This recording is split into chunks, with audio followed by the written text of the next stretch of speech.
call this meeting of the Fremont County Board of Commissioners to order. If you will please rise and join us for invocation from Alicia Swearingen from the Royal Gorge Vineyard, followed by the Pledge of Allegiance.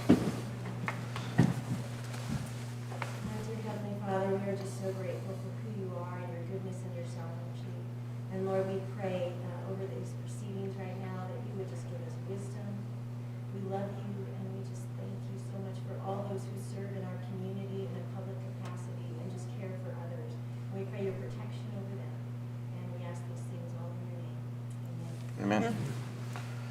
I pledge allegiance to the flag of the United States of America and to the republic for which it stands, one nation under God, indivisible, with liberty and justice for all.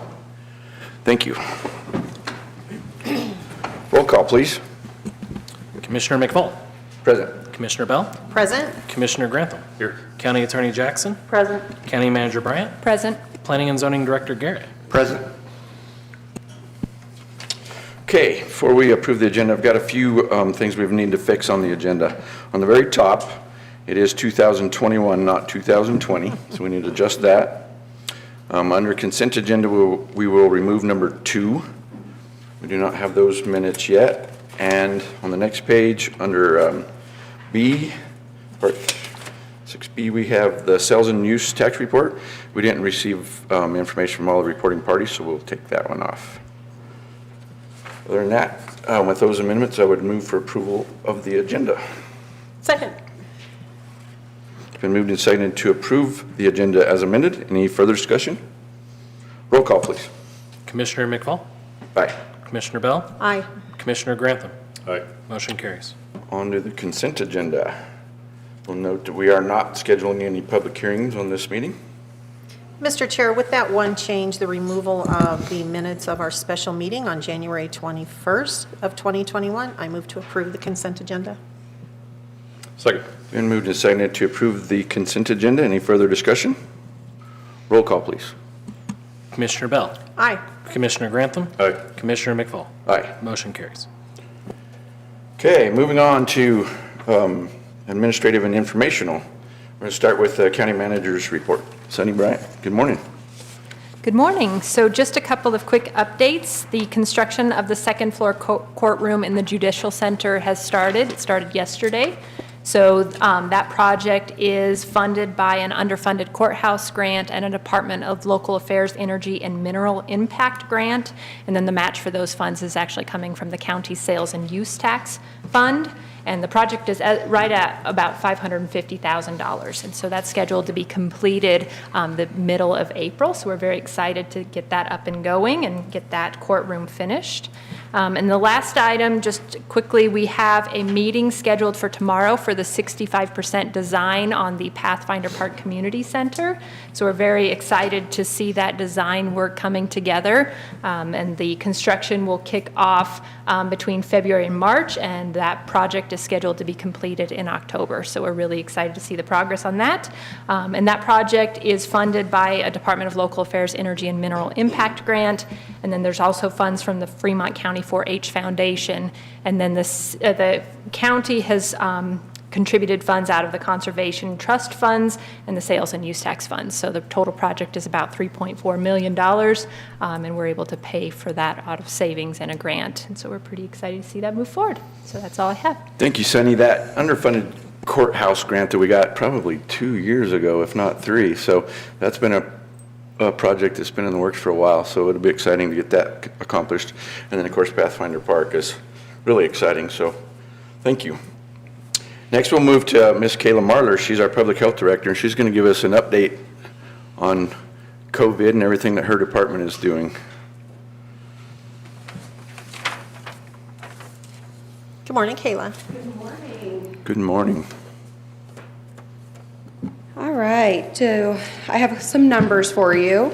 Currently, our community numbers as of 8 a.m. this morning is we have a total of 2,169 total COVID. That was starting from when COVID began last year. Right now, we have 97 active cases within the last 14 days and 0 new cases. Hospitalizations, we have 3 new hospitalizations with a total of 114, and we have 19 active. Of those 19 active that we have 17 that are community, 1 DOC, and 1 from a nursing home. From a nursing home, okay. Deaths, we currently have 35 total. We have 11 that came from patients that were long-term care patients. We have 15 that were community deaths, and 9 that were DOC or from the federal prison. As of today, we have, with the help of MACO, we have tested 11,727 individuals. And then MACO will not be testing today because of weather. I didn't want them standing out there. Our numbers they've been kind of up and down.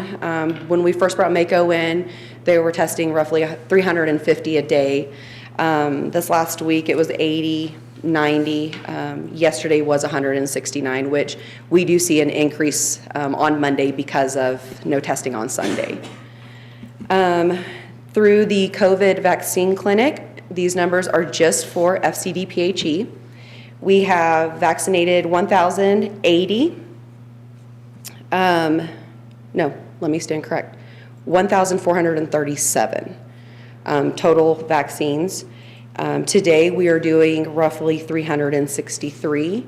Some of those 1,400 are second doses. Last week, we started our round of second doses.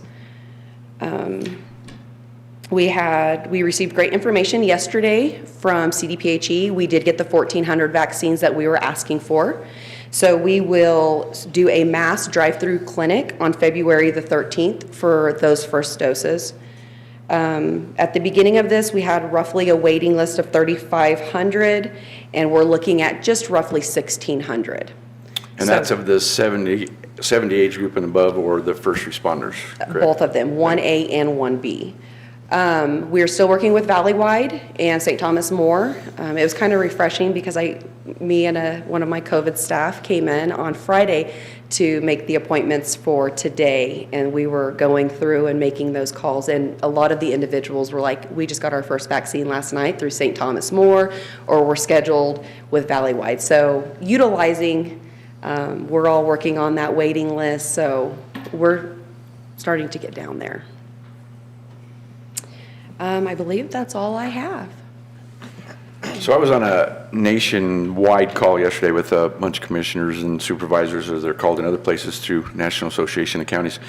And not being able to get the vaccine like we're having trouble getting is nationwide.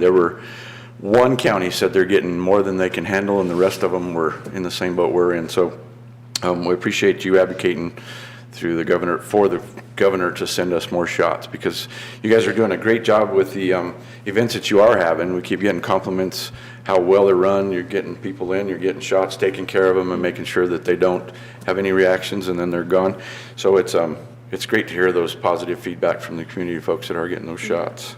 We also do really appreciate the partnering that's been happening with others here in the community, and the fact that we basically have one master list for folks to sign up on and to be able to work off of that. So just a shout out to everyone who's doing this and working together, because you can't do something like this alone. So good job. We definitely also want to recognize our volunteers. Yes. We've had a lot of retired individuals that used to work in the medical field that have kept their license, and they're just, we had a couple doctors' offices that are like, if you need our staff, let us know.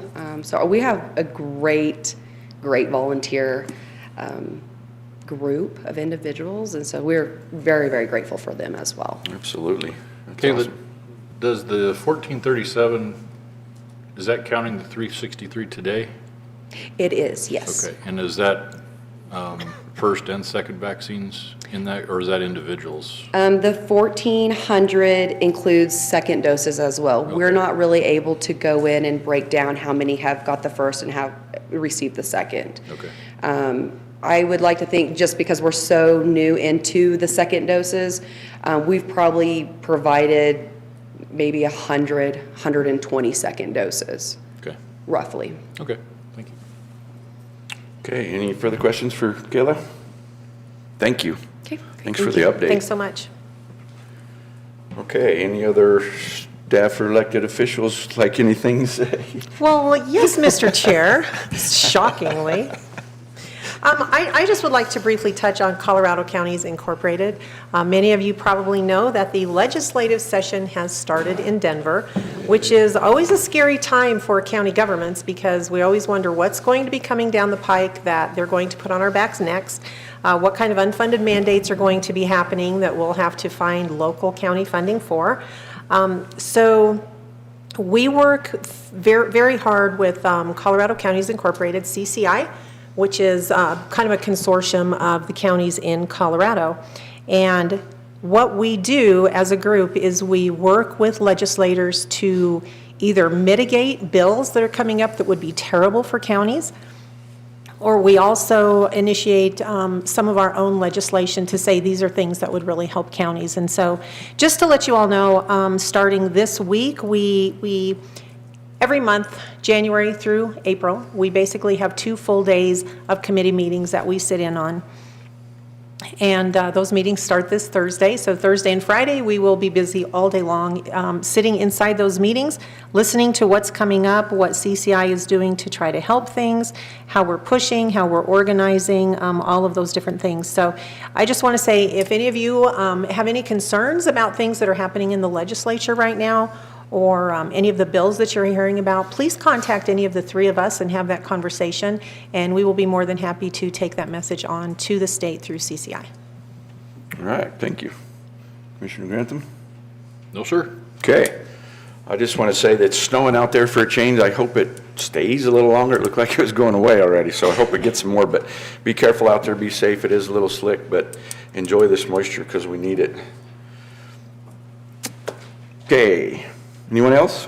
Okay. Are there any citizens who wish to address the commissioners on matters not scheduled on the agenda? Almost had a bite, but then he's, okay. We all got excited for a It's minute. like, whoa. All right, seeing that, we'll move on. We have no old business, so we will jump right into new business. The first item on the agenda is the minor subdivision 20-006 for the Bradley subdivision. And we have Mr. Matt Koch are you representing. Okay. Morning, Matt. Good morning, Matt. So we are requesting a 2-lot subdivision. This is in Penrose on 3rd and E Street. Currently, there is a new house being built on Lot 1, and Lot 2 is vacant. We've gone through the application process. Can't recall any of the contingencies that were still required, but all utilities are available for this. It will be septic, and it is on Penrose water. So I think, according to the plat, you had that reversed. Lot on 2, that. sorry, the house is being on Lot 2. Okay. Yes. Okay. Any questions of Matt as of yet? Not so far. You get a staff report, please, Sean? Okay, good morning. The department has reviewed the application and found it to be complete and true representation of the requested stated herein. The department finds that all minimal requirements per the Fremont County subdivision regulations will be satisfied by the application. The applicant is wishing to defer the drainage plan until time of development. It's been noted on the plat as such. There's a little bit of a ridge that runs through the property, and depending on where the house would be placed on either side of that will determine what detention facilities would be needed and where they'd be placed. So it'd actually be better to wait for that to get a more accurate drainage. That's the only contingency or anything? There's no contingencies. Sorry, I shut mine off so I could hear you. There's no contingencies. There's no on it. contingencies or waivers.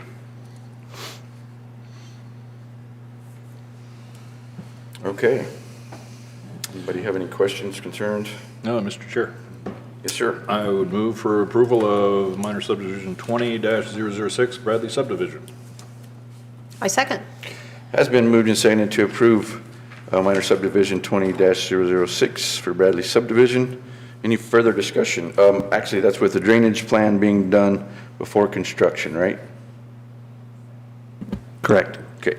There also was a question, but I was able to work through it with all of the materials that we read through, having to do with the driveway access permit for the second lot. But that will not be necessary until the time of development as well, correct? Yeah, so once they make application for an issue as an address, then we can take care of the access permit at that time. Okay, so it has been moved and seconded. Is there any further discussion? Roll call, please. Commissioner Grantham? Aye. Commissioner Bell? Aye. Commissioner McFall? Aye. Motion carries. Thank you. Thank you. Thanks, ma'am. Okay, the next item is a request for transfer of ownership of a SRU Special Review Use 02-006 for KLB Kennels from Ken and Linda Brown to Andrew and Lisa Diaz. We have Andrew? There he comes. He was just getting ready earlier. Just getting warmed up. Good morning. Good morning. We are requesting, obviously, the transfer of ownership. It's a family boarding kennel. It's been around for about 20 years.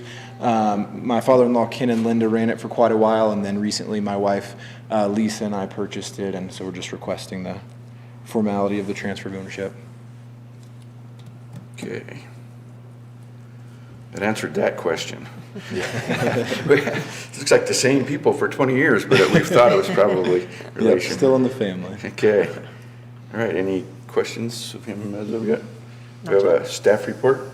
Okay, Please. so we have received a request. The applicant is aware and in agreement to all the conditions set forth with the original approval. They have transferred the license with the state as well, so that's all settled. We've not had any violations or complaints on the property, and with all kennels, we do yearly inspections, and they have always been found to be in compliance and clean. Okay. Thank you. Any questions or Yeah, concerns? Mr. Chair, Yes. I have no concerns. Actually, it's quite the opposite. I just would like to say it's a highlight of our meeting to be able to sit here and to hear we have never had a violation or a complaint on this property. So whatever is happening out there, you guys must be doing a really good job, and we do love hearing that. So thank you, and please keep that up. Great. Okay, With that, Mr. Chair, I have a motion when you're prepared. I am ready. I move to approve the transfer of ownership for Special Review Use 02-006 for KLB Kennel from Ken and Linda Brown to Andrew and Lisa Diaz. Second. Has been moved and seconded to approve Special Review Use 02-006 for transfer of ownership. Is there any further discussion? Roll call, please. Commissioner Bell? Aye. Commissioner Grantham? Aye. Commissioner McFall? Aye. Motion carries. Thank you. Keep Thank up you. the good work out there. Thanks so much. Item number 3 is a resolution and a letter of support for the COSI Scholarship, Colorado Department of Higher Education Opportunity Scholarship Initiative. Every year the state allows monies for scholarships, and then there's matching scholarships from locals that can be used as matching dollars for those scholarships. The county for the last several years has put in some money for these matchings. There's been other organizations in town, Fremont.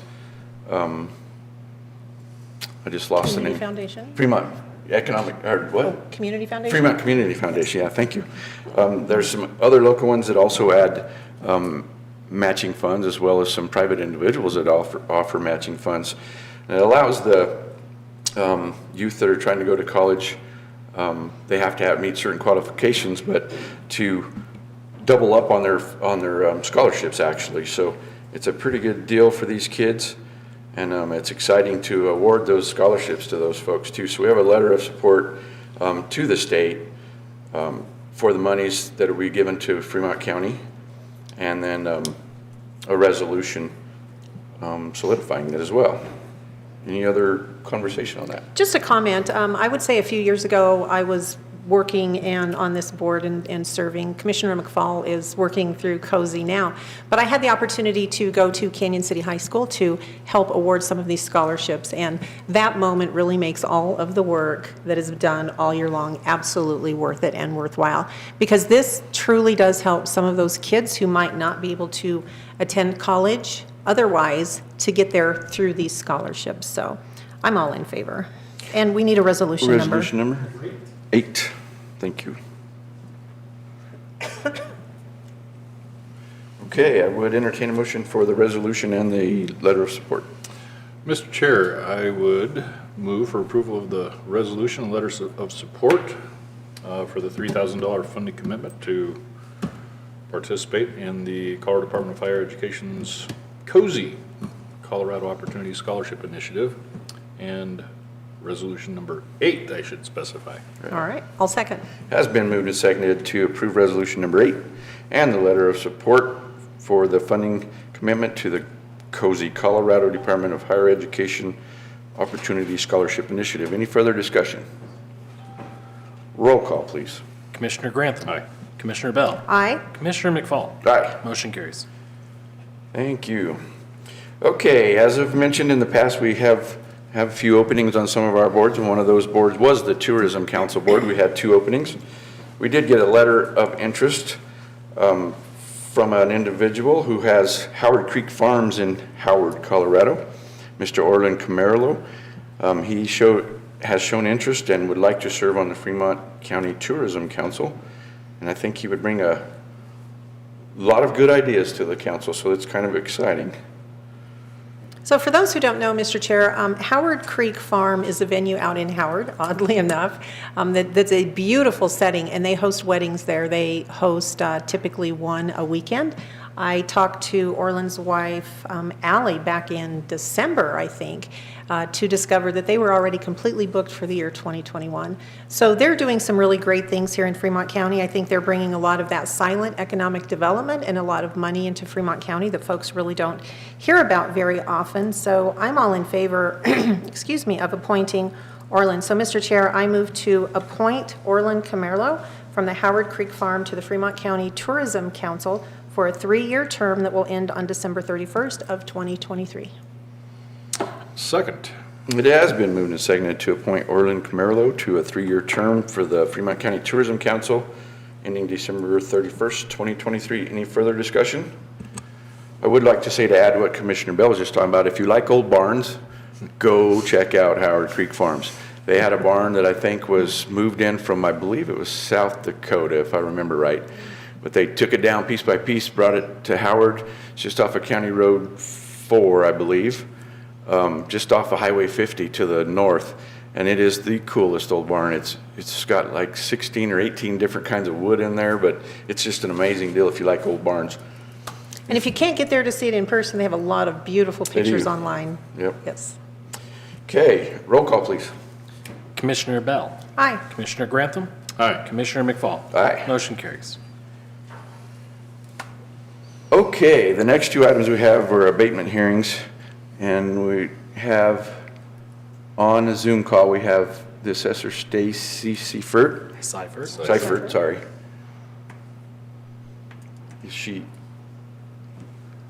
up there, Stacy?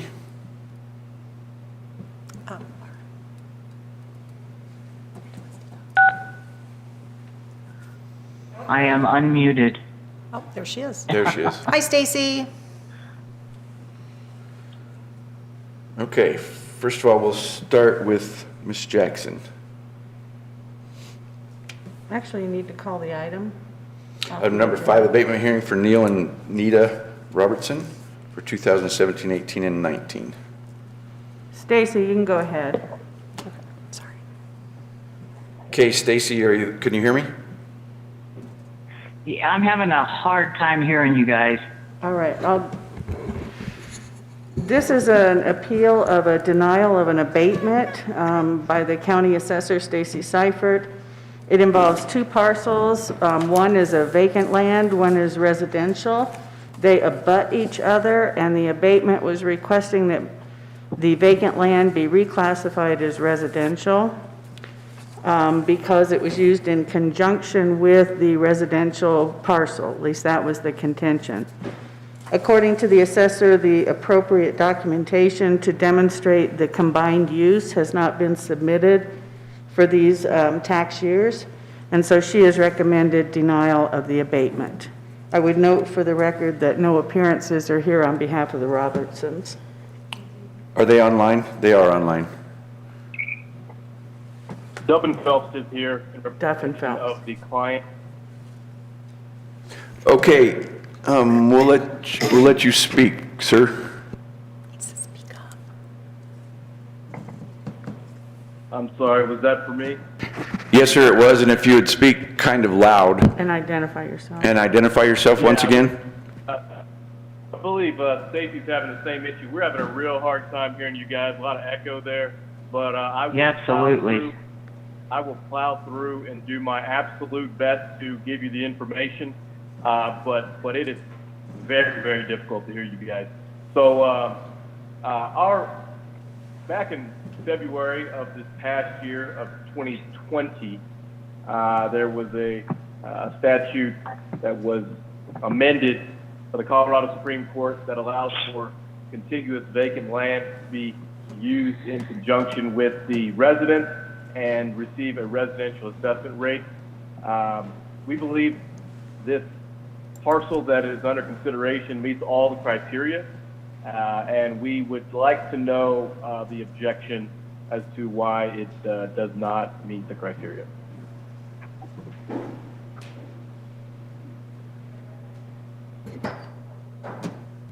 Okay, I'll answer that.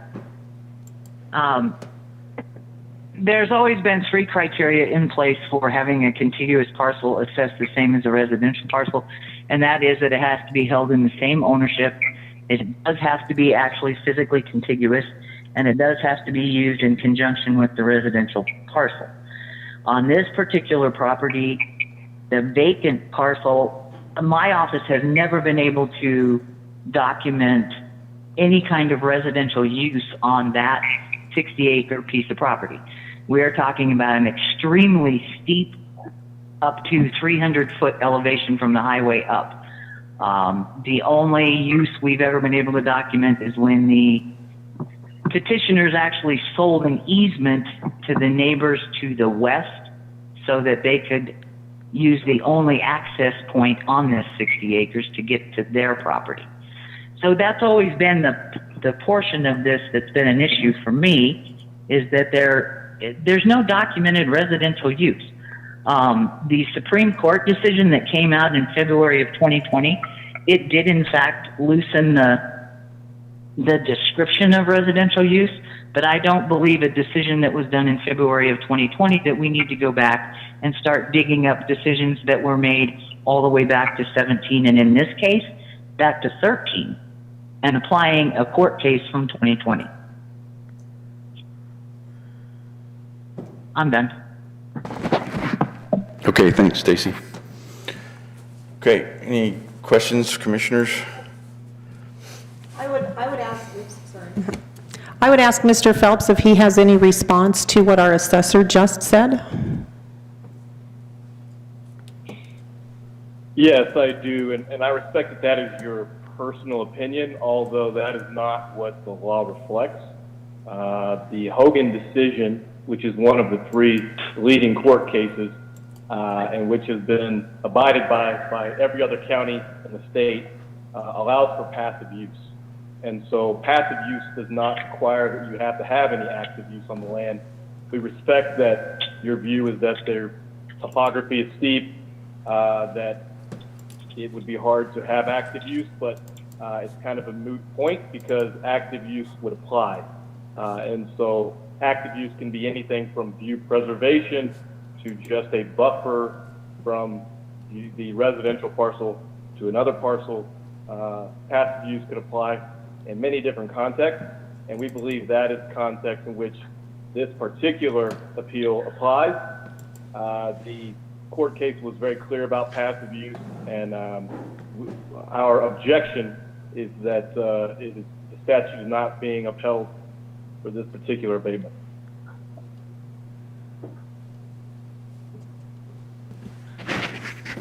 Okay. So I do have a comment, Mr. Chair, and I guess my comment would be back to what Mr. Phelps just said about this being Ms. Seifert's personal opinion. I don't think this is her personal opinion. I think this is her professional opinion because being an assessor is what she does. She has been elected as Fremont County Assessor several times over. So this isn't personal for her, this is professional. She's a licensed appraiser. She also is a licensed appraiser. Appraiser. Yeah. Yes, and I mean no disrespect there. I'm only stating that the statute is in opposition to her professional opinion. Okay, thank you. Okay, Commissioner Grantham, did you have a question? No, I don't. I have a motion, Mr. Chair. Okay. I move to uphold I can't hear you. Are you? It's horrible. Okay, I'll speak a little closer and a little louder. Is this better? Yeah, kind of. A little? All right, Mr. Chair, I move to, When, What's that, Stacy? when Sunny is speaking, what is she speaking into? Because I get hers really clear. She was not, hold on just a second. Let's see if this helps. We're moving the all right. computer. It should, but, okay. Mr. Chair, I move to uphold the denial for the years 2017, 18, and 19 for Neil and Nita Robertson. Second. It has been moved and seconded to uphold the denial of the assessor for Neil and Nita Robertson for years 2017, 18, and 19. Any further discussion? Roll call, please. Commissioner Bell. Aye. Commissioner Grantham. Aye. Commissioner McFall. Aye. Motion carries. Thank you. Thank you, Mr. Phelps, for attending. Move on to the next item, which is number 6, abatement hearing for Barbara Gail Price for 2019. We do have Stacy, but I don't believe we have Ms. Price. You don't have Mrs. Price. She won't be coming today. This is an abatement that I'm recommending approval for, and the only reason that you have it at this point is because it's over $10,000, and I don't have the authority to automatically abate anything over $10,000. This is a situation where we actually hounded Mrs. Price for years to get copies of her leases and her ag agreements on her 1,400 acres up off of County Road 2. Now, the reason that this went on so long is specifically because it is 1,400 acres, and I knew what the tax bill was going to be if she continued to ignore our requests for information. However, she did continue to ignore, up to the point where last year in 2019, I took her property off of ag and put it on as vacant land, and the effect of that was that her tax bill went to $13,928, and then I got her attention. And I got all the leases all the way back to, I think I have them back now to 2015 forward. And I also have Mrs. Price's word that she will continue to update her ag information without having to go to this extent. Okay, thank you, Stacy. I see, that she did supply the documentation, so that's why you changed your assessment on this one. Yes. Okay, Mr. Grantham. Mr. Chair, I move that we approve the assessor's recommendation for the abatement for the Barbara Gail Price property for 2019. Second.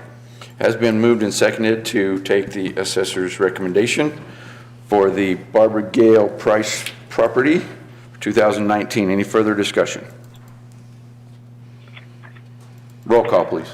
Commissioner Grantham. Aye. Commissioner Bell. Aye. Commissioner McFall. Aye. Motion carries. Thank you, Stacy. All right, thank you. Get See ya. better. Yeah, get better. Having no other business before us, we are adjourned.